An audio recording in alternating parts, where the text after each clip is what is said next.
Music by Shankar Singh.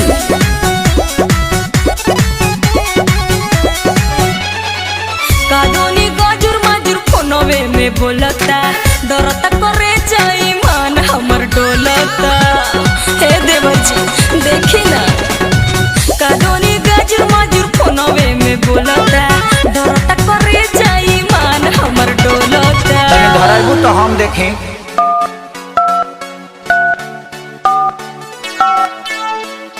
बिना ताम ते घर से बाहरी नत निकली भैंस दुही तो सैनिटाइजर लगाते दुही।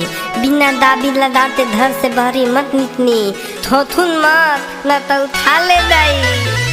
जो भी धराई तबे लागे दादा हो सब पीटोल में धइले बा। इसी सितम सभा का मोबाइल में पहिले बा सरकारी चलाइले बा।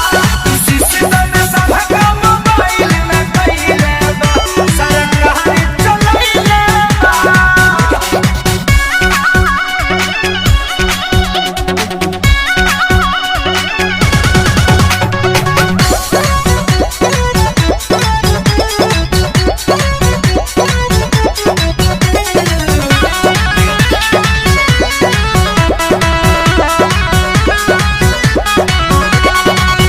कोइले बातों गई तो नदिया के बेटा हमके मरद से मिलन देता। हे देवरू हमके मरद से मिलन देता। एकरा के तू तो नाही गाड़ी भौजी तोहरे खाती बोले बही ना बेमारी भौजी। एक बार आउ लगाइबू।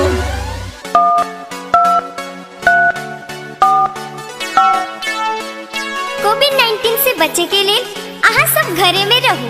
सरकार का निर्देश का पालन करो। दिन में भर दिन साबुन सरफ से हाथ धो।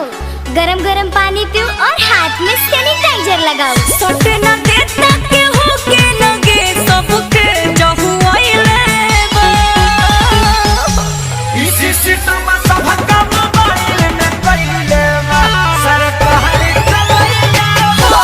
इसी सितम सभा का मोबाइल में पहिले बा सरकारी चलाइले बा।